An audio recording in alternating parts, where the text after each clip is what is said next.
Hello students, कैसे हैं आप लोग। स्वागत है आपको हमारे इस यूट्यूब चैनल एनआईटीएन एक्सप्लेन्स पे। स्टूडेंट्स, जैसा कि आप लोगों को पता है कि हम लोग क्रैश कोर्स जो है स्टार्ट किए हैं, जिसमें हम लोग प्रीवियस 4 ईयर का क्वेश्चन प्रैक्टिस करते हैं। किसी भी पार्टिकुलर चैप्टर उठा के 4 ईयर का क्वेश्चन प्रैक्टिस करते हैं और उसी के आधार पे जो जो क्वेश्चन इंपोर्टेंट होता है, जो जो कॉन्सेप्ट इंपोर्टेंट होता है, क्वेश्चन के हेल्प से ही हम लोग क्या करते हैं, कॉन्सेप्ट सीखने का प्रयास करते हैं। तो आज मैंने जो चैप्टर उठाया है वो है एटॉमिक स्ट्रक्चर। आज का चैप्टर हमारा है एटॉमिक स्ट्रक्चर। एटॉमिक स्ट्रक्चर का आज हम लोग 2025 का जनवरी अटेम्प्ट का सारा क्वेश्चन करने वाले हैं। आज हम लोग एटॉमिक स्ट्रक्चर का 2025 का जो जनवरी अटेम्प्ट में जितना भी क्वेश्चन पूछा गया है, सारा आज हम लोग जो है डिस्कस करने वाले हैं। चैप्टर हमने कौन सा चुना है? एटॉमिक स्ट्रक्चर, ठीक है। और प्रीवियस ईयर क्या, इसी साल का, ठीक है, क्वेश्चन आज करेंगे। और इससे अगले वाले वीडियो में मैं 2021 का, 22 का, 23 का, 24 का सारा क्वेश्चन करवाऊंगा, ठीक है। 4 साल का वो हो गया और एक 2025 जनवरी अटेम्प्ट का, ठीक है। इससे आपको अंदाजा लग जाएगा किस तरह का क्वेश्चन जो है एग्जाम में पूछा जा रहा है, ठीक है। क्योंकि अभी उतना टाइम नहीं है, आप क्या करेंगे, क्वेश्चन के हेल्प से ही आप क्या करेंगे, कॉन्सेप्ट सीखने का प्रयास करेंगे, ठीक है। तो चलिए फटाफट से स्टार्ट करते हैं। और देखिए, ये जो एटॉमिक स्ट्रक्चर चैप्टर है, ये आपको मतलब वैसे भी आपका अच्छा होना चाहिए, क्योंकि फिजिक्स में भी आपको हेल्प करता है ये। मॉडर्न फिजिक्स में क्लास 12th में जो मॉडर्न फिजिक्स है, वो एक बहुत मतलब इंपॉर्टेंट चैप्टर है। फिजिक्स के पॉइंट ऑफ व्यू से देखेंगे, बोर्ड के पॉइंट ऑफ व्यू से देखेंगे, मेंस के पॉइंट ऑफ व्यू से देखेंगे, तो बहुत ज्यादा इंपॉर्टेंट चैप्टर होता है वो, ठीक है। तो अगर आपका एटॉमिक स्ट्रक्चर अच्छा होता है तो मॉडर्न फिजिक्स भी आपका क्या हो जाएगा, अच्छा हो जाएगा। क्योंकि मॉडर्न फिजिक्स में जो आधा पोर्शन है सेमीकंडक्टर को अगर छोड़ दिया जाए, तो जितना भी बचा हुआ पोर्शन है वो एटॉमिक स्ट्रक्चर का ही होता है। डीके वीके भी होता है थोड़ा मोड़ा, बट जो मेन पोर्शन होता है वो किसका होता है, एटॉमिक स्ट्रक्चर का ही होता है।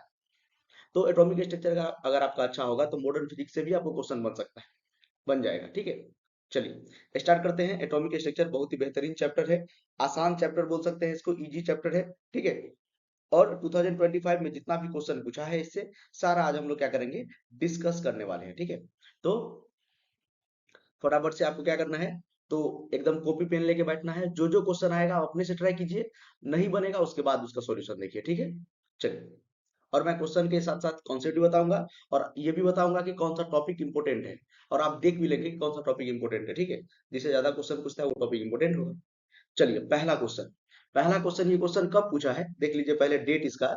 ये क्वेश्चन हमारा पूछा है 2022 जनवरी शिफ्ट 1, 22 जनवरी शिफ्ट 1 में ये क्वेश्चन पूछा गया है।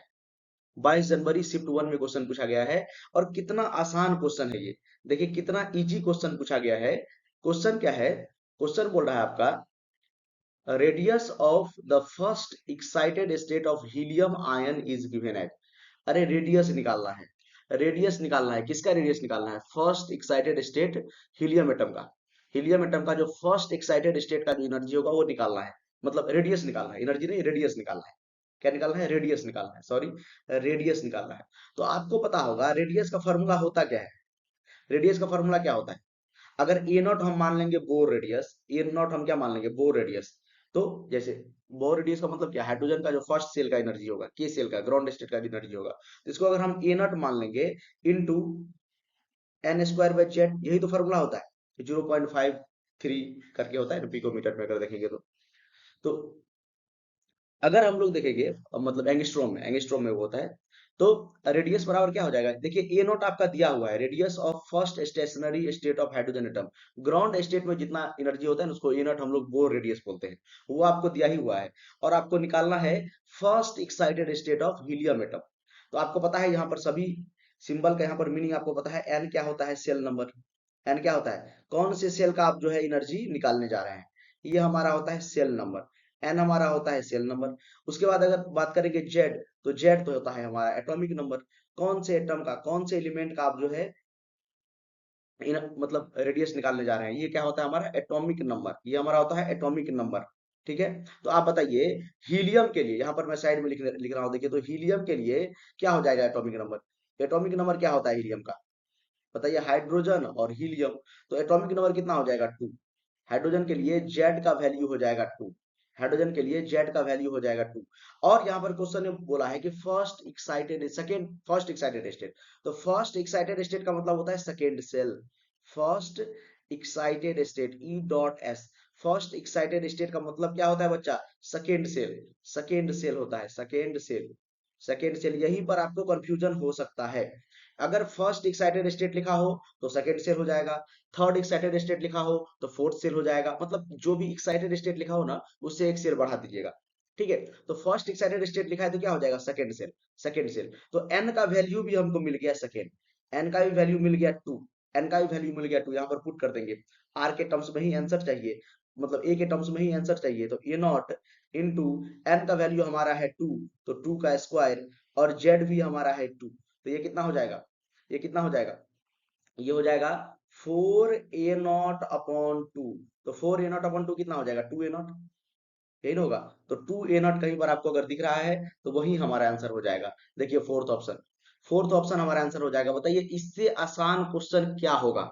इससे आसान क्वेश्चन क्या होगा? रेडियस का सिंपल सा फॉर्मूला होता है A naught into N square by Z. N क्या होता है? किस सेल का आप एनर्जी निकालने जा रहे हैं। जेड क्या होता है? Atomic number. जेड क्या होता है? Atomic number. तो एटॉमिक नंबर हीलियम के लिए तो कितना हो गया? हीलियम के लिए तो एटॉमिक नंबर 2 हो गया, और फर्स्ट एक्साइटेड स्टेट बोल रहा है तो एन का वैल्यू भी 2 हो गया।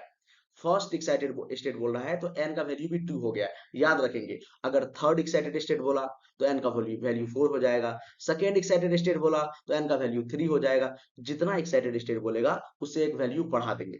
ठीक है, बेहतरीन क्वेश्चन था ये, बहुत ही आसान क्वेश्चन था। चलिए इसका आंसर हो गया 2a0। 2a0, चलते हैं नेक्स्ट क्वेश्चन पे। नेक्स्ट क्वेश्चन पे देखिए, स्पेक्ट्रल लाइन से रिलेटेड क्वेश्चन है और बेहद आसान क्वेश्चन है, कोई कैलकुलेशन नहीं है, बेहद आसान क्वेश्चन है। ये भी 22 जनवरी शिफ्ट 2 में पूछा है। ठीक है, 22 जनवरी शिफ्ट 2 में क्वेश्चन पूछा है और बेहद आसान क्वेश्चन पूछा है। क्वेश्चन क्या है? देखिए इस तरह का आजकल ट्रेंड बन चुका है कि इस तरह का क्वेश्चन पूछता है, आपको दो स्टेटमेंट दिया रहेगा और बोलेगा कि दोनों स्टेटमेंट सही है या दोनों स्टेटमेंट गलत है, या एक सही है एक गलत है। ठीक है, फर्स्ट सही सेकंड फॉल्स, या फर्स्ट फॉल्स सेकंड ट्रू, इस तरह से। तो आप आराम से स्टेटमेंट पढ़िए और सही गलत लगाइए। असर्शन रीजन नहीं है, असर्शन रीजन में क्या होता है, तो मतलब जो पहले वाला असर्शन होता है, सेकंड वाला रीजन होता है, उसी का रीजन होता है या नहीं होता है, इस तरह से ऑप्शन रहेगा आपका। लेकिन ये स्टेटमेंट है, ये आसान है, असर्शन रीजन के मतलब मुकाबले ये थोड़ा आसान होता है। ठीक है, क्या है क्वेश्चन? क्वेश्चन एक बार पढ़ लेते हैं, आसान क्वेश्चन है। देखिए तो, a spectral line will be observe for और 2px एंड 2pi ट्रांजिशन। बोल रहा है कि 2px, हम क्या कर रहे हैं, तो 2px से 2py में जब ट्रांजिशन करेंगे तो स्पेक्ट्रल लाइन दिखेगा क्या? 2px से 2py में ट्रांजिशन करेंगे तो स्पेक्ट्रल लाइन कभी दिखता है? आपने कभी ऐसा पढ़ा है? नहीं सर, हमने नहीं पढ़ा है। क्यों नहीं पढ़ा है? आप देखिए, आपको पता होगा ट्रांजिशन जब सेल में होता है, n=1, n=2, n=3, इस तरह से जब ट्रांजिशन होता है सेल में, जब ट्रांजिशन होता है इलेक्ट्रॉन का, तब हमको स्पेक्ट्रल लाइन दिखता है। सपोज 3 से कोई इलेक्ट्रॉन जंप करके 1 पे आ गया, 2 से जंप करके 1 पे आ गया, सपोज 3 से जंप करके 2 पे आ गया, तब जाके हमारा क्या दिखता है? स्पेक्ट्रल लाइन दिखता है। लेकिन आपको पता होगा, जो पी में 3 घर होता है हमारे पास, पी के पास 3 ऑर्बिटल होता है, पी के पास 3 ऑर्बिटल होता है। एक का नाम है पी एक्स, एक का नाम है पी वाई, एक का नाम है पी जेड, और ये तीनों का तीनों क्या है? D generate orbital. ये तीनों का तीनों क्या है? D generate orbital. इसका नाम क्या है? D generate, degenerate orbital. Degenerate orbital, degenerate orbital का मतलब होता है ऐसा ऑर्बिटल जिसका एनर्जी लगभग बराबर हो, जिसका एनर्जी लगभग सेम हो। तो डीजेनरेट ऑर्बिटल में, डीजेनरेट ऑर्बिटल में एनर्जी डिफरेंस तो कुछ है ही नहीं, तो स्पेक्ट्रल लाइन कहां से आपको दिखेगा? तो सेकेंड लाइन भी यही बोल रहा है। देखिए आप, second line 2px 2py are degenerate orbital. Yes, अभी मैंने आपको बताया 2px py pz। उसी तरह अगर अगर सेकेंड सेल का है तो 2px 2py 2pz, तीनों का तीनों डीजेनरेट ऑर्बिटल है, इसीलिए आपको कोई स्पेक्ट्रल लाइन नहीं दिखेगा। तो पहला स्टेटमेंट सही था कि गलत, बताइए तो? पहला स्टेटमेंट था, a spectral line will be observe for 2px and 2py transition. No, spectral line नहीं दिखता है क्योंकि डीजेनरेट ऑर्बिटल है। इसका रीजन भी, अगर एसएसआर रीजन होता तो ये इसका करेक्ट रीजन भी होता, बट यहाँ पर क्या है? स्टेटमेंट वाइज है। तो फर्स्ट वाला स्टेटमेंट क्या है, मतलब ये गलत है, ये वैसे गलत है। क्यों गलत है? तो ये रीजन है उसका। ठीक है, तो ये स्टेटमेंट रॉन्ग है और ये स्टेटमेंट करेक्ट है। 2px और 2py डीजेनरेट ऑर्बिटल है। तो first statement is false, statement first is true, statement first is false, second is true. Fourth option, statement first is false, पहला गलत है, बट स्टेटमेंट सेकंड ट्रू है। पहला गलत है, सेकेंड ट्रू है। पहला गलत है, ट्रांजिशन जब होगा 2px 2py में तो आपको स्पेक्ट्रल लाइन नहीं दिखेगा। क्यों? क्योंकि 2px 2py क्या है, डीजेनरेट ऑर्बिटल है, दोनों का एनर्जी लगभग बराबर है। समझ में आ रहा है आपको? बताइए इससे आसान क्या ही क्वेश्चन पूछेगा, इससे आसान क्या क्वेश्चन पूछेगा। आपने हमेशा पढ़ा है कि ट्रांजिशन जब सेल के अंदर होता है n=1 मतलब n=5 से फर्स्ट में हो गया, या सेकेंड से फर्स्ट में हो गया, इन्फिनिटी से फर्स्ट में हो गया, इस तरह का जब ट्रांजिशन होता है, सेल में जब ट्रांजिशन होता है तब जाके आपको स्पेक्ट्रल लाइन दिखता है। डीजेनरेट ऑर्बिटल में जब ट्रांजिशन करेगा इलेक्ट्रॉन तो कोई स्पेक्ट्रल लाइन आपको नहीं दिखेगा। ठीक है, चलिए दूसरा क्वेश्चन भी हम लोग कर लिए, चलते हैं नेक्स्ट क्वेश्चन पे। नेक्स्ट क्वेश्चन पे क्वेश्चन नंबर थर्ड। ठीक है, ये क्वेश्चन पढ़ेंगे, थोड़ा सा कैलकुलेशन आपको करना पड़ेगा इसमें, लेकिन आसान क्वेश्चन है। आप आपको अभी दिखाएंगे, एकदम आसान क्वेश्चन है। देखिए क्या बोल रहा है, heat treatment of muscular pain involve radiation of wavelength about 900 nanometre. इतना जो हम लोगों ने पढ़ा अभी, इसमें से हमको 900 नैनोमीटर का ही बस यूज पड़ेगा, बस 900। ये सब क्या लिखा है, ये सब इसीलिए कंफ्यूज करने के लिए लिखा है, बस कुछ नहीं, कंफ्यूज करने के लिए लिखा है। इसमें बस आपको हेल्प होगा, 900 नैनोमीटर का हम यूज करेंगे, तो हम लेमडा का वैल्यू यहाँ पर दिया हुआ है 900 नैनोमीटर लिख लेंगे। लेमडा का वैल्यू 900 नैनोमीटर, किस यूनिट में चेंज करेंगे, किस यूनिट में चेंज करना पड़ेगा, ये हम लोग आगे देख लेते हैं। ठीक है, चलिए आगे अगर हम लोग बात करेंगे, which spectral line of hydrogen atom is suitable for this. अच्छा, यहाँ पर देखिए पैशन सीरीज दिया है, इन्फिनिटी से थर्ड, लाइमन सीरीज इन्फिनिटी से फर्स्ट, बाल्मर सीरीज इन्फिनिटी से टू, पैशन सीरीज 5 से 3 ट्रांजिशन हो रहा है। तो कौन सा ट्रांजिशन होगा कोरस्पॉन्डिंग टू दिस वेवलेंथ, कौन सा ट्रांजिशन होगा। आपको रेडबर्ग कांस्टेंट का वैल्यू भी दे दिया है, आर एच का वैल्यू कितना दिया है, 10⁵ पर सेंटीमीटर, पर सेंटीमीटर। तो लेमडा को भी चेंज कर लेते हैं, लेमडा को भी यहाँ पर चेंज कर लेते हैं, लेमडा को चेंज कर लेते हैं पर मतलब सेंटीमीटर में कर लेते हैं, क्योंकि आर एच का वैल्यू पर सेंटीमीटर में है। तो सेंटीमीटर में चेंज करेंगे तो हो जाएगा 900। अरे बताइए तो, पहले इसको आप क्या करिए, तो मीटर में चेंज कर लीजिए, आपको पता होगा मीटर में चेंज करते हैं तो क्या होता है, 900 इंटू 10⁻⁹।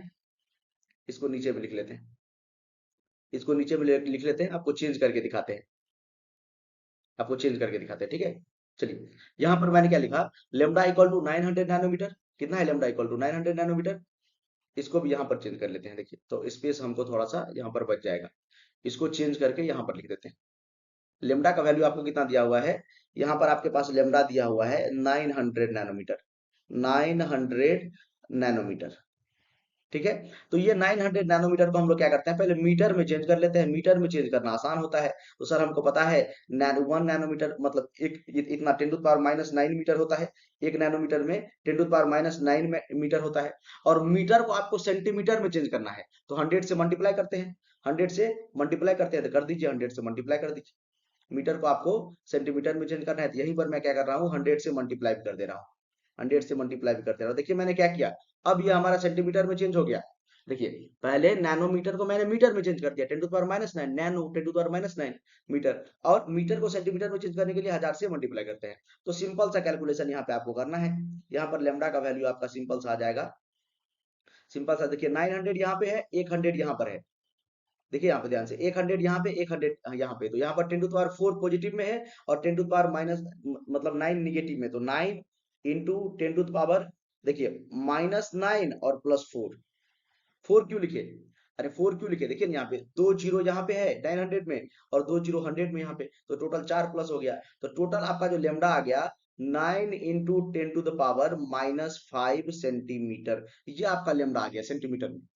लेमडा को मैंने क्या किया, सेंटीमीटर में चेंज कर दिया। और आपका जो है आर एच का भी वैल्यू दिया हुआ है, आर एच का वैल्यू आपको दिया हुआ है 10⁵ पर सेंटीमीटर।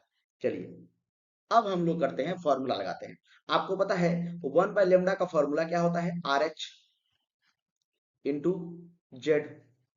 ठीक है, ये Z square 1/n1² minus 1/n2², 1/n1² minus 1/n2²। तो लेमडा का वैल्यू आपको पता है दिया हुआ है, लेमडा का वैल्यू है 9 into 10⁻⁻5 equal to R H का वैल्यू दिया है 10⁵ इंटू जेड। देखिए हाइड्रोजन एटम के लिए आपको निकालना है, हाइड्रोजन एटम के लिए देखिए एच एटम लिखा है, तो हाइड्रोजन एटम के लिए जेड का वैल्यू क्या हो जाएगा, एटॉमिक नंबर कितना हो जाएगा 1, तो 1 का स्क्वायर, और ये हो जाएगा 1/n1²। यही तो निकालना है ट्रांजिशन, n1 n2 का वैल्यू निकालना है, 1/n1², 1/n2²। आपने अभी तक निकाल भी लिया होगा हमको लगता है, इतना आसान क्वेश्चन है कि आपने कैलकुलेट भी कर लिया होगा।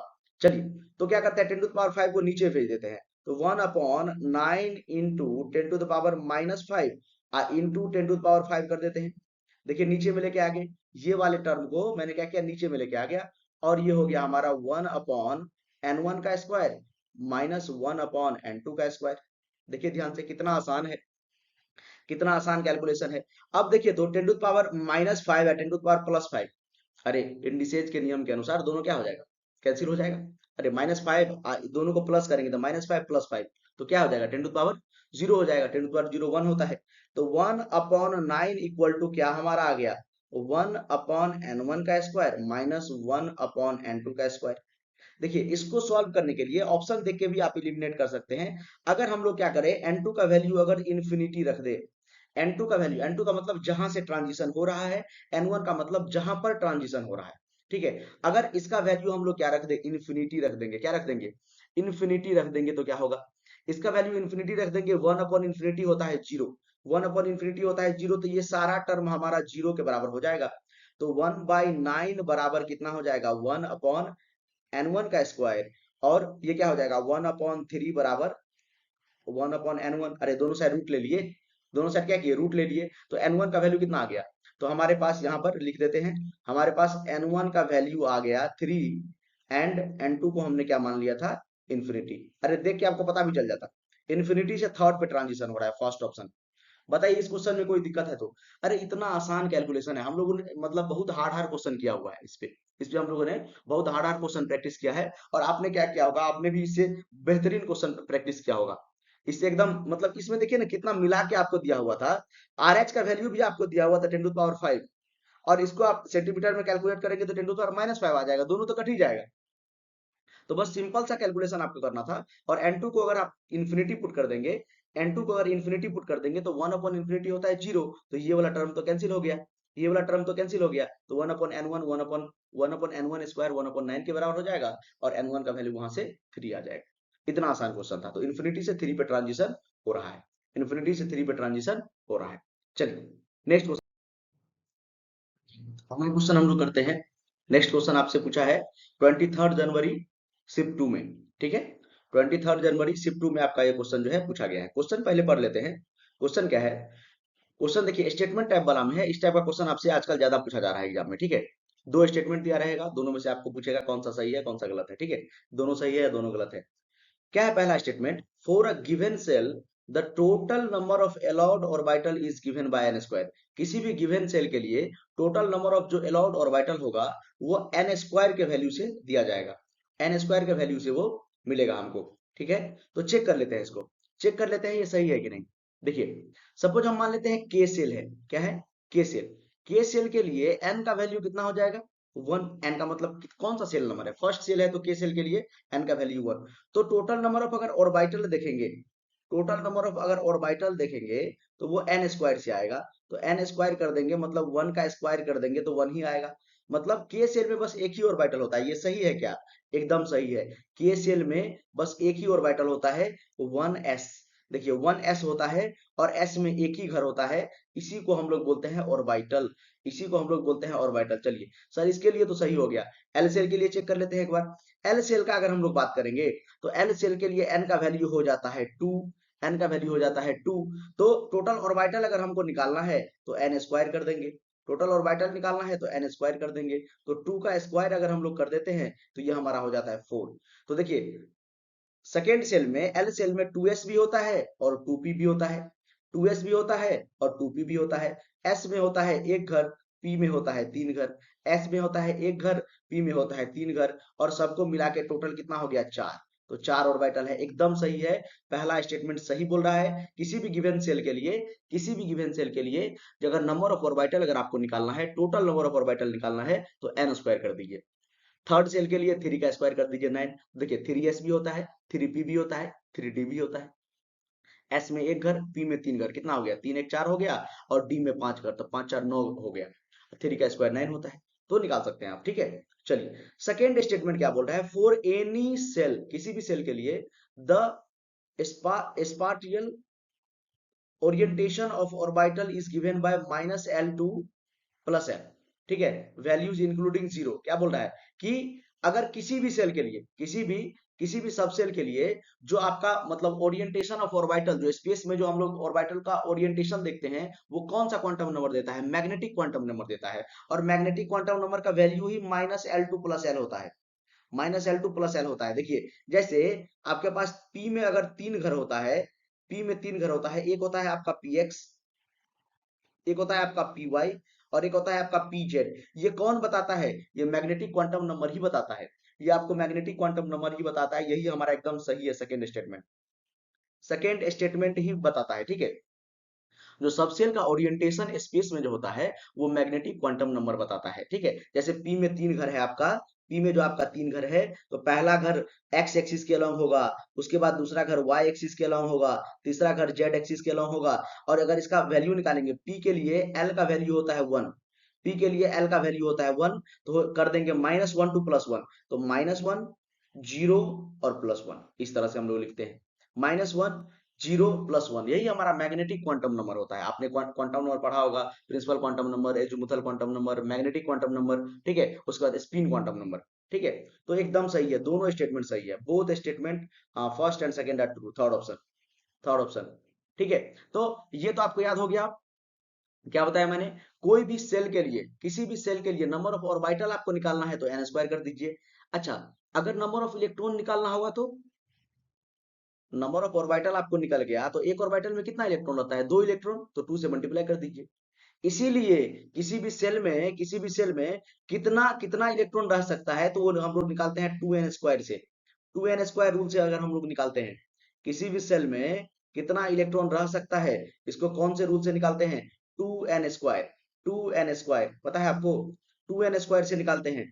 n² हो गया ऑर्बिटल नंबर, n² हो गया क्या? टोटल नंबर ऑफ ऑर्बिटल, और 2 से मल्टीप्लाई करेंगे क्योंकि एक ऑर्बिटल में 2 इलेक्ट्रॉन रहता है। समझ में आ गया? आसान क्वेश्चन है, बताइए। चलिए नेक्स्ट क्वेश्चन पे चलते हैं, नेक्स्ट क्वेश्चन पे चलते हैं। और ये क्वेश्चन पूछा है, देखिए इस टाइप का आपको एक दो क्वेश्चन मिलेगा, और को मतलब मैंने पीरियोडिक टेबल से भी इसको रिलेट कर सकते हैं थोड़ा मोड़ा, पीरियोडिक टेबल में भी इस तरह का क्वेश्चन पूछा जा सकता है। ठीक है, बट इसको मैंने एटॉमिक स्ट्रक्चर में रखा है, क्योंकि एटॉमिक स्ट्रक्चर में हम लोग जो है एनर्जी के बारे में पढ़ते हैं, अबव प्रिंसिपल में आपको पढ़ाया जाता है। ठीक है, इसीलिए लिखा है क्या, देखिए, for hydrogen atom the orbital with lowest energy is r. Hydrogen atom के लिए कौन सा ऐसा ऑर्बिटल है जिसका लोवेस्ट एनर्जी है? अगर आपको हाइड्रोजन एटम लिखा हो क्वेश्चन में, देखिए ध्यान से सुनिए आप, अगर आप क्वेश्चन में लिखा है हाइड्रोजन एटम, या आपके क्वेश्चन में लिखा हुआ है one electron system, one electron system, one electron system कहने का मतलब ऐसा स्पेसिस जिसके पास एक ही इलेक्ट्रॉन हो, ऐसा स्पेसिस जिसके पास एक ही इलेक्ट्रॉन हो, या हाइड्रोजन एटम बोल सकते हैं, क्योंकि हाइड्रोजन के पास भी एक ही इलेक्ट्रॉन होता है। ठीक है, चलिए चलिए, तो उसके लिए अगर हम लोग एनर्जी का ऑर्डर देखेंगे, एनर्जी जो होगा, एनर्जी हमको बताएगा सिर्फ एन के वैल्यू से हम लोग डिसाइड करेंगे एनर्जी, एन के वैल्यू से, प्रिंसिपल क्वांटम नंबर से हम लोग एनर्जी डिसाइड करेंगे। एन का वैल्यू होगा ज्यादा, एनर्जी होगा ज्यादा, खत्म। एक ही रूल है, एन का वैल्यू अगर आपको ज्यादा होगा तो एनर्जी भी ज्यादा होगा, एक ही रूल है। जिसका एन का वैल्यू है ज्यादा, उसका एनर्जी होगा ज्यादा। लेकिन आपको पता है, अगर मल्टी इलेक्ट्रॉन सिस्टम के लिए हम लोग क्या करते हैं, एनर्जी निकालते हैं अबव प्रिंसिपल से, n+L के वैल्यू से, n+L के वैल्यू से। और आपको पता होगा 4s का एनर्जी और 3d का एनर्जी अगर आपको कोई पूछेगा मल्टी इलेक्ट्रॉन सिस्टम के लिए, तो इसके लिए n का वैल्यू है 4 और s का वैल्यू होता है 0। मतलब s का वैल्यू 0 होता है, मतलब l का वैल्यू 0 होता है s के लिए।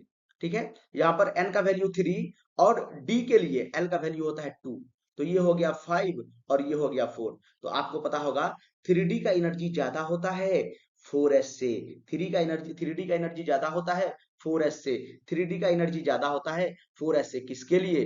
मल्टी इलेक्ट्रॉन सिस्टम के लिए। लेकिन क्वेश्चन आपको क्या पूछा है? हाइड्रोजन एटम के लिए, तो ये लागू होगा नहीं, हाइड्रोजन एटम के लिए तो ये नहीं होगा।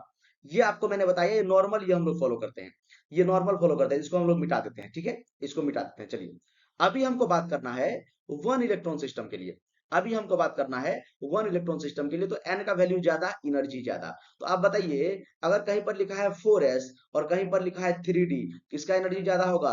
4s का एनर्जी ज्यादा होगा, क्योंकि बस हम लोग n का वैल्यू देखते हैं। देखिए यहाँ पर n का वैल्यू है 4 और यहाँ पर n का वैल्यू है 3। यहाँ पर एल का वैल्यू हम लोग नहीं देखते हैं।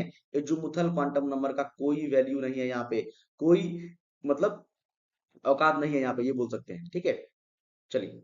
एजुमुथल क्वांटम नंबर डिसाइड नहीं करेगा एनर्जी को। एजुमुथल क्वांटम नंबर एनर्जी को डिसाइड यहाँ पर नहीं करेगा। कौन डिसाइड करेगा? एन का वैल्यू। तो एन का वैल्यू जिसका ज्यादा, एनर्जी ज्यादा। अब आपको पता है यहाँ पर जो लिखा हुआ है, देखिए ध्यान से, आपको क्या पूछा है क्वेश्चन में? ऑर्बिटल विथ लोवेस्ट एनर्जी पूछा है। सबसे कम एनर्जी किसका होगा? सबसे कम एनर्जी किसका होगा? तो बताइए, तो चाहे 3p हो, चाहे 3d हो, और चाहे 3s भी कहीं पर लिखा होता, देखिए सबका n का वैल्यू है सेम, तो एनर्जी होगा सेम, कोई डिफरेंस नहीं होगा। कोई डिफरेंस नहीं होगा, क्योंकि सबका n का वैल्यू कितना है? सबके लिए n का वैल्यू 3 है। सबके लिए n का वैल्यू 3 है। इसके लिए भी 3, इसके लिए भी 3, इसके लिए भी 3। तीनों के लिए n का वैल्यू 3 है, इसीलिए तीनों का एनर्जी क्या होगा? तीनों का एनर्जी क्या होगा? सेम होगा। तो बताइए, हमने तो यहाँ पर देख लिया इसका 4s का एनर्जी ज्यादा होगा। ठीक है। हाँ, 3p है तो 3 का तो कम ही होगा, 3d है इसका भी कम होगा, इसका भी कम होगा, और 4 है तो 4 का ज्यादा होगा। तो तीन ऐसा ऑर्बिटल है जिसका एनर्जी कम होगा। तीन ऐसा है जिसका एनर्जी कम होगा। एक हो गया बी, एक हो गया डी, और एक हो गया आपका सी। बी डी सी कहीं दिख रहा है? B C D, yes. Option four. Option four, देखिए ध्यान से। अरे मैंने क्या बताया, ध्यान से सुनिए, मैंने क्या बताया।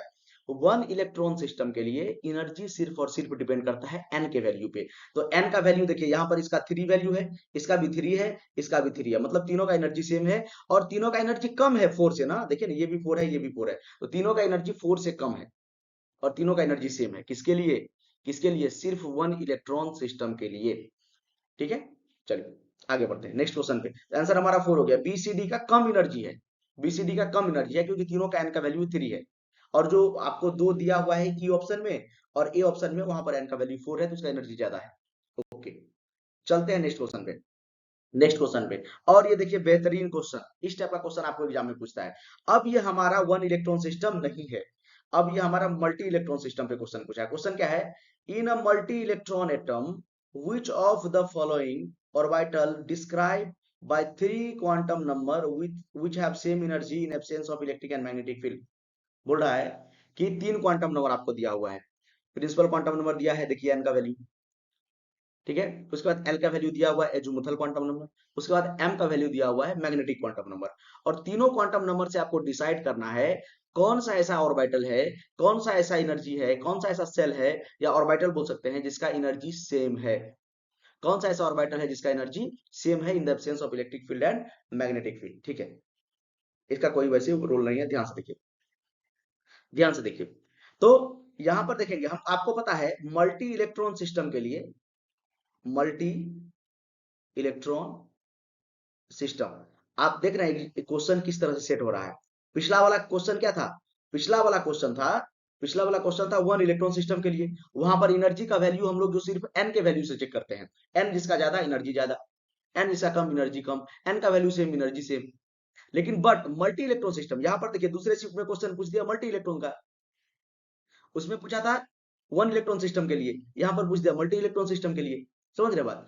तो उसमें याद रखना है एन के वैल्यू पे डिपेंड करता है, और यहाँ पर जो एनर्जी होता है वो एन प्लस एल के वैल्यू पे डिपेंड करता है। ठीक है, एन प्लस एल का वैल्यू सेम तो energy same, n plus L का वैल्यू सेम तो एनर्जी सेम। समझ रहे बात? तो निकाल लीजिए, यहीं पर मैं लिख दूं सबका क्या। देखिए तो यहाँ पर n इक्वल टू 1 है, l इक्वल टू 0 है, कौन सा ऑर्बिटल है? ये 1s है। बताइए कितना आसान है, 1s है कि नहीं? यहाँ पर देखिए n का वैल्यू 2 है, l का वैल्यू 0 है, ये क्या है? 2s है। अरे l का वैल्यू देखिए, l का वैल्यू मैं यहाँ पर लिख देता हूँ। l का वैल्यू s के लिए, देखिए l का वैल्यू 0 होता है किसके लिए? s के लिए। l का वैल्यू 1 होता है p के लिए। l का वैल्यू 2 होता है d के लिए सबसे। l का वैल्यू 3 होता है f के लिए। बस इतना ही आपको याद रखना है। ठीक है, तो ये मैं कैसे लिख रहा हूँ एनर्जी, ये मैं एनर्जी कैसे लिख रहा हूँ? देखिए 1 है तो 1 लिख दिया, और एल, ये एल का वैल्यू, ये एल लिखा है, ये एल लिखा है, एल। एल बराबर 0 एस के लिए होता है, देखिए एस के लिए एल बराबर 0 होता है, तो 1 एस लिख दिया। यहाँ पर 2 एस लिख दिया। यहाँ पर देखिए क्या होगा, यहाँ पर उसी तरह 2 पी होगा। देखिए एल का वैल्यू, ये एल का वैल्यू 1, एल का वैल्यू 1 किसके लिए? पी के लिए, तो 2 पी हो गया। ये यहाँ पर क्या हो गया? 2 डी हो गया, अच्छा 3 डी हो गया। 2 में डी कहाँ से होता है? ये हो गया 3 डी, और ये हो गया, ये भी 3 डी। ये भी 3D, ये भी 3D। ठीक है, m का वैल्यू पे एनर्जी डिपेंड नहीं करता है, एनर्जी डिपेंड करता है n प्लस एल के वैल्यू पे। तो दोनों का n प्लस एल वैल्यू देखिए, ये दोनों 3D लग भी रहा है सेम, और कोई सेम नहीं है। तो अगर दोनों के लिए निकालेंगे, डी ऑप्शन के लिए अगर हम लोग निकालेंगे और ई ऑप्शन के लिए हम लोग निकालेंगे, दोनों ऑप्शन के लिए निकाल रहे हैं, ठीक है। तो n का वैल्यू 3 है और l का वैल्यू 2 है, तो इसके लिए 5 हो गया वैल्यू। और यहाँ पर भी ई ऑप्शन के लिए भी 3 + 2 5, मतलब दोनों का एनर्जी सेम है। ई और डी ऑर्बिटल जो हमारा है, दोनों का एनर्जी क्या है, सेम है, क्योंकि n प्लस एल का वैल्यू हमको सेम देखना होता है। n प्लस एल का value same, energy same. n plus L का value same, energy same. n plus L का वैल्यू सेम, एनर्जी सेम। समझ में आ रहा है? आसान क्वेश्चन था, आसान क्वेश्चन था, बताइए। आंसर हो जाएगा डी। आंसर क्या हो जाएगा, D E. D and E, D and E. ठीक है, फोर्थ, डी एंड ई। ठीक है, तो अब से याद रखेंगे, मल्टी इलेक्ट्रॉन सिस्टम के लिए, मल्टी इलेक्ट्रॉन सिस्टम के लिए एनर्जी डिपेंड करता है n प्लस एल के वैल्यू से, अकॉर्डिंग टू अबव प्रिंसिपल। और सिंगल इलेक्ट्रॉन सिस्टम के लिए, हाइड्रोजन लाइक स्पेसीज के लिए एनर्जी डिपेंड करता है सीधा n के वैल्यू पे। n का वैल्यू ज्यादा, एनर्जी ज्यादा। ठीक है, चलिए बढ़ते हैं नेक्स्ट क्वेश्चन पे। नेक्स्ट क्वेश्चन क्या है, फिर सिंगल इलेक्ट्रॉन सिस्टम वाला है क्वेश्चन। क्वेश्चन क्या है, which of the following is not correct with respect to the energy of atomic orbital of hydrogen atom. Hydrogen atom के हिसाब से कौन सा सही नहीं है? तो बोल दिया आपका हाइड्रोजन एटम। हाइड्रोजन एटम लिखा हो चाहे वन इलेक्ट्रॉन सिस्टम लिखा हो, तो हाइड्रोजन एटम लिख दिया मतलब वन इलेक्ट्रॉन सिस्टम है। तो इसके लिए एनर्जी जो डिपेंड करेगा, सिर्फ एन के वैल्यू पे डिपेंड करेगा। एनर्जी डिपेंड करेगा एन के वैल्यू पे डिपेंड करेगा। तो एन का वैल्यू सेम होगा तो एनर्जी सेम होगा। ठीक है, तो बताइए तो, फर्स्ट वाला सही है क्या? फर्स्ट वाला लिखा है 1s का एनर्जी कम होगा, 2p का एनर्जी ज्यादा होगा, 3d का एनर्जी ज्यादा होगा, उसके बाद 4s का एनर्जी होगा। एकदम सही बोल रहा है, एकदम सही बोल रहा है। देखिए n का वैल्यू यहाँ पर है 1, n का वैल्यू यहाँ पर है 2, n का वैल्यू यहाँ पर है 3, n का वैल्यू यहाँ पर है 4। तो देखिए वैल्यू देखिए बढ़ रहा है, देखिए 1 2 3 4, देखिए वैल्यू बढ़ रहा है कि नहीं, 1 2 3 4, वैल्यू बढ़ रहा है कि नहीं, 1 2 3 4, 1 2 3 4। n का वैल्यू बढ़ रहा है, एनर्जी बढ़ रहा है, तो ये वाला तो सही है। हमको इनकरेक्ट खोजना है, हमको इनकरेक्ट खोजना है, तो ये वाला तो सही है, ये आंसर होगा नहीं। बी ऑप्शन देखिए, बी ऑप्शन बोल रहा है कि 1s का एनर्जी 2s और 2p के, मतलब 2s 2p का बराबर होगा, 1s का कम होगा 2s 2p से। उसके बाद 3s 3p का बराबर होगा, एकदम ये भी सही बोल रहा है। ये क्या किया है, n का वैल्यू देखिए सेम है, यहाँ पर n का वैल्यू 1, ये दोनों के लिए n का वैल्यू 2, इसीलिए तो एनर्जी सेम है। इस दोनों के लिए n का वैल्यू 3, इसीलिए तो दोनों का एनर्जी सेम है। समझ में आ रहा है? n का value same, energy same, n का वैल्यू सेम, एनर्जी सेम। तो एकदम ये स्टेटमेंट भी सही है, सेकेंड वाला भी हमारा सही है। हमको गलत खोजना है, गलत खोजना है। तो गलत बोल रहा है 1s 2s, एकदम ये गलत है। गलत कहने का मतलब यही आंसर हमारा है, और ये भी गलत है। ध्यान से आप चेक कर लीजिए, मैं इसको एक बार मिटा देता हूँ और आपको दिखाता हूँ। देखिए, देखिए, तो ये तो आंसर होगा नहीं, ये तो आंसर होगा नहीं, ये दोनों आंसर नहीं होगा, क्योंकि इनकरेक्ट पूछा है ना, ये दोनों करेक्ट है। ये दोनों एनर्जी को रिप्रेजेंट करता है, ये दोनों एनर्जी को रिप्रेजेंट कर रहा है एन के वैल्यू पे। बट यहाँ पर देखिए 1s 2s 2p 3s 3p, यहाँ पर देखिए दोनों के लिए 3s और 3p के लिए, दोनों के लिए एन का वैल्यू सेम है कि नहीं? दोनों के लिए यहाँ पर भी एन का वैल्यू 3 है और यहाँ पर भी एन का वैल्यू 3 है, तो दोनों का एनर्जी होना चाहिए था सेम, लेकिन बोल रहा है 3p का ज्यादा होगा, तो ये गलत है, ये गलत है। उसी तरह यहाँ पर भी देखिए 2s 4s 3d। ठीक है, 2s देखिए, 4s को पहले लिख दिया, 3d को बाद में, 4s को पहले लिख दिया, 3d को बाद में।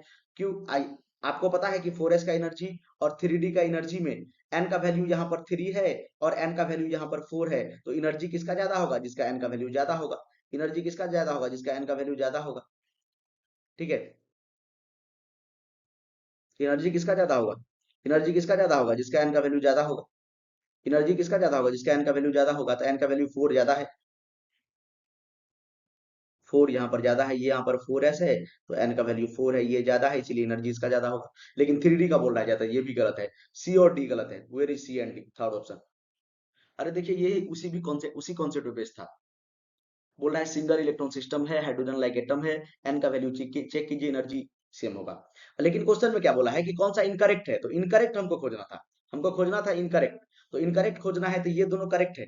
देखिए n का value same, energy same, n का value same, energy same, n का वैल्यू डिफरेंट, एनर्जी डिफरेंट होगा। ठीक है, चलिए नेक्स्ट क्वेश्चन पे चलते हैं, नेक्स्ट क्वेश्चन पे चलते हैं। और ये बेहतरीन क्वेश्चन हमारा, देखिए अच्छा क्वेश्चन है ये। अच्छा क्वेश्चन है। क्वेश्चन क्या बोल रहा है कि if a naught is denoted as Bohr radius of hydrogen atom, then what is the de Broglie wavelength lambda of electron present in second orbit of hydrogen atom. Wavelength निकालना है, D Broglie wavelength निकालना है। ठीक है, इस type का अगर question आपको पूछा जाए, एक पहले आपको हम डेरिवेशन करके दिखा देते हैं। जैसे आपने पढ़ा होगा momentum conservation, M V R is equal to N H by two pi. M V R equal to N H by two pi आपने पढ़ा है। और आपको पता है डी ब्रोगली वेवलेंथ क्या होता है, lambda is equal to h upon m v, h upon m v. ये दोनों इक्वेशन को यूज कीजिए और यहाँ से एक रिलेशन निकलेगा। वो रिलेशन मैं चाहूँ तो आपको डायरेक्ट याद करवा सकता हूँ, लेकिन यहाँ आप एक बार देख लीजिए, आपको हमेशा के लिए याद हो जाएगा। ठीक है, एक आपका रिलेशन होता है M B R equal to N H by two pi, एक लेमडा बराबर, ये डी ब्रोगली वेवलेंथ है। ये वेवलेंथ क्या है, डी ब्रोगली वेवलेंथ है। ये लिख देते हैं डी ब्रोगली वेवलेंथ। ये हमारा de Broglie D Broglie wavelength है। ये हमारा डी ब्रोगली वेवलेंथ है। तो लेमडा हमारा क्या है, डी ब्रोगली वेवलेंथ है। और यहां से देखिए ये रिलेशन यूज कीजिए और एम बी का वैल्यू बताइए क्या हो जाएगा। यहां से सेकंड इक्वेशन से क्या करते हैं, यहां से एम बी का वैल्यू निकालते हैं। तो एम बी का वैल्यू आपका हो जाएगा h upon lambda. M b का वैल्यू एच अपॉन लेमडा हो जाएगा। और ये एम बी का वैल्यू इक्वेशन फर्स्ट में पुट कर दीजिए, यहां पर पुट कर दीजिए। तो क्या हो जाएगा, यहां पर मैं पुट करके आपको दिखाता हूं। ये हो जाएगा h upon lambda into r बराबर n h upon two pi. ठीक है, ध्यान से देखिए कुछ कटेगा क्या, देखिए एच से एच कट जाएगा, एच से एच कैंसिल हो जाएगा। तो two pi r is equal to हो जाएगा एन लेमडा। देखिए तो यही रिलेशन आपको याद रखना था। देखिए एच से एच को मैंने कैंसिल कर दिया और टू पाई को आर से क्या करेंगे, रीअरेंज कर लेंगे। अरे दोनों से रीअरेंज करेंगे, टू पाई और आर को एक साथ लिखेंगे, एन लेमडा को एक साथ लिखेंगे। तो two pi r is equal to N lambda हो जाएगा। Two pi are equal to N lambda हो जाएगा। समझ में आ रहा है। मैंने क्या किया, M V R equal to N H by two pi, आपने पढ़ा होगा मोमेंटम कंजर्वेशन, मतलब क्या बोलते हैं इसको, एंगुलर मोमेंटम। उसके बाद lambda equal to h by m b. Lambda equal to क्या होता है, h upon m b. Lambda equal to h upon m b de Broglie wavelength. तो मैंने यहाँ से एम बी का वैल्यू निकाल लिया। तो ये लेमडा को इधर लेके जाएंगे तो एच अपॉन लेमडा हो जाएगा। और ये एम बी का वैल्यू यहाँ पर पुट कर दीजिए, यहाँ पर पुट कर दीजिए। तो H upon lambda into R equal to N H by two pi. यहाँ पर तो N H by two pi है ही, और एच एच कैंसिल हो जाएगा, टू पाई आर बराबर एन लेमडा। इसको आप एक बार क्या कहिए, स्क्रीन शॉट ले लीजिए जल्दी फटाक से। इसको एक बार आप स्क्रीन शॉट ले लीजिए, क्योंकि मैं इसको भी मिटा के क्वेश्चन सॉल्व करवाऊंगा। चलिए, हमको जो रिलेशन याद रखना है, अभी जो मैंने आपको बताया वही रिलेशन बस आपको याद रखना है। ठीक है, वही रिलेशन आपको बस याद रखना है। रिलेशन क्या याद रखना है, two pi are equal to N lambda. Two pi are equal to N lambda. तब तक मैं इसको जो है मिटा देता हूँ। Two pi are equal to N lambda. तो हमको जो रिलेशन याद रखना है two pi are equal to N lambda. अब देखिए क्वेश्चन क्या बोल रहा है। क्वेश्चन क्या बोल रहा है, आपका ए नॉट जो है बोर रेडियस है हाइड्रोजन एटम का। Then what will be the de Broglie wavelength of electron present in second Bohr orbit. ठीक है, सेकेंड बोर ऑर्बिट में हाइड्रोजन एटम है ना। ठीक है, तो सेकेंड बोर ऑर्बिट में जो है आपका जो है, आपको पूछ रहा है कि लेमडा का वैल्यू कितना होगा। सबसे पहले तो आप रेडियस निकालिए। देखिए यहाँ पे रेडियस टर्म है, तो रेडियस का फॉर्मूला अभी मैंने फर्स्ट क्वेश्चन में यूज किया था, A naught N square by Z. A naught into N square by Z. A naught क्या है, Bohr radius, first stationary state, first ये बोल सकते हैं हाइड्रोजन का ग्राउंड स्टेट का एनर्जी जो होता है उसको हम लोग ए नॉट बोलते हैं, जिसको बोर रेडियस भी बोलते हैं। तो किसके लिए पूछा है, किसके लिए पूछा है, हाइड्रोजन एटम के लिए पूछा है, तो जेड का वैल्यू 1 हो जाएगा। और सेकेंड ऑर्बिट में पूछा है, सेकेंड ऑर्बिट में पूछा है, तो आर बराबर हो जाएगा ए नॉट इंटू एन का वैल्यू 2 हो गया सेकेंड ऑर्बिट के लिए, तो एन का वैल्यू क्या हो गया 2, तो 2 का स्क्वायर, और जेड का वैल्यू 1 हाइड्रोजन के लिए। तो ये क्या हो जाएगा 4a0। आर का वैल्यू कितना आ गया 4a0। बस कुछ नहीं करना है, आर का वैल्यू एक बार निकल गया, यहाँ पर पुट कर देना है, यहाँ पर पुट कर देना है, आपका आंसर आ जाएगा, आपका आंसर आ जाएगा। एक बार पुट कर देना है, आपको आंसर आ जाएगा। पुट करिए, पुट करिए, क्या होगा देखिए, पुट करते हैं, क्या हो जाएगा, टू पाई इंटू आर का value 4a0 equal to N lambda. बस 4 टू जा 8, तो हो जाएगा 8a0, 8 पाई a0 बोल सकते हैं, 8 पाई a0 अपॉन n बराबर लेमडा। यही हमको निकालना था डी ब्रोगली वेवलेंथ। देखिए कितना आसान क्वेश्चन है। आपको रिलेशन क्या याद रखना है, two pi are equal to N lambda. Two pi are equal to N lambda, फटाक से क्वेश्चन बन जाएगा। देखिए option second, 8 pi A naught, 8 pi A naught upon N, 8 pi A naught upon N. R का value निकालना था, R का value निकालना था A naught into N square by Z. खत्म, खत्म सवाल। ठीक है, चलिए आई होप एक क्वेश्चन और है, चलिए एक क्वेश्चन और है कि क्वेश्चन ये पूछा है 29 जनवरी शिफ्ट 2। क्वेश्चन क्या है, अनसर्टेनिटी प्रिंसिपल से हेजनबर्ग अनसर्टेनिटी प्रिंसिपल होता है ना, delta x into delta p greater than equal to h upon 4 pi. ये ये अनसर्टेनिटी प्रिंसिपल है। क्वेश्चन एक बार आप लोग पढ़िए, उसके बाद मैं इसको सॉल्व करता हूँ। क्वेश्चन क्या है, क्वेश्चन हमारा है, क्वेश्चन है statement first, it is impossible to specify simultaneously with arbitrary precision both the linear momentum and position of a particle. सही बोल रहा है कि मतलब हेजनबर्ग अनसर्टेनिटी प्रिंसिपल क्या बताता है, किसी भी पार्टिकल का पोजीशन और उसका वेलोसिटी या बोल सकते हैं मोमेंटम एक ही साथ हम लोग बता नहीं सकते हैं। अगर एक को बताएंगे तो दूसरे में कुछ ना कुछ एरर आएगा। ठीक है, दोनों को साथ साथ हम लोग जो है नहीं निकाल सकते हैं, दोनों को साथ साथ हम लोग डिफाइन नहीं कर सकते हैं। ठीक है, अगर आप दोनों साथ साथ बता रहे हैं तो जरूर उसमें क्या है, एरर होगा। ठीक है, दोनों में एरर होगा। तो पहला वाला स्टेटमेंट एकदम सही है, ये आप अनसर्टेनिटी प्रिंसिपल में पढ़ते ही हैं। ठीक है, एक अगर बताएंगे तो दूसरा में आपका जरूर वहां पर एरर आएगा। ठीक है, दूसरा क्या है कि बोल रहा है if uncertainty in the measurement of position and uncertainty in measurement of momentum दोनों इक्वल है। मतलब आप जितना अनसर्टेनिटी पोजीशन में कैलकुलेट कर रहे हैं उतना ही अनसर्टेनिटी क्या है, मोमेंटम में भी है। जितना आप पोजीशन में अनसर्टेनिटी कैलकुलेट कर रहे हैं उतना मोमेंटम में भी अनसर्टेनिटी है। तो पूछ रहा है कि velocity equal for electron then uncertainty in measurement of velocity, velocity में कितना अनसर्टेनिटी आएगा, डेल्टा वी आपको निकालना है, डेल्टा वी आपको निकालना है। ठीक है, पहला स्टेटमेंट क्या था, पहला स्टेटमेंट तो सिंपल सा था, पहला स्टेटमेंट सिंपल सा था कि अगर अगर किसी भी पार्टिकल का या इलेक्ट्रॉन का अगर आप क्या निकालते हैं, पोजीशन और मोमेंटम दोनों निकालते हैं, तो दोनों में क्या होगा, मतलब अनसर्टेनिटी होगा, दोनों को आप साथ साथ नहीं बता सकते हैं। पोजीशन बताएंगे तो मोमेंटम में अनसर्टेनिटी आएगा, मोमेंटम अगर एग्जैक्ट आप बता रहे हैं तो पोजीशन में अनसर्टेनिटी आएगा।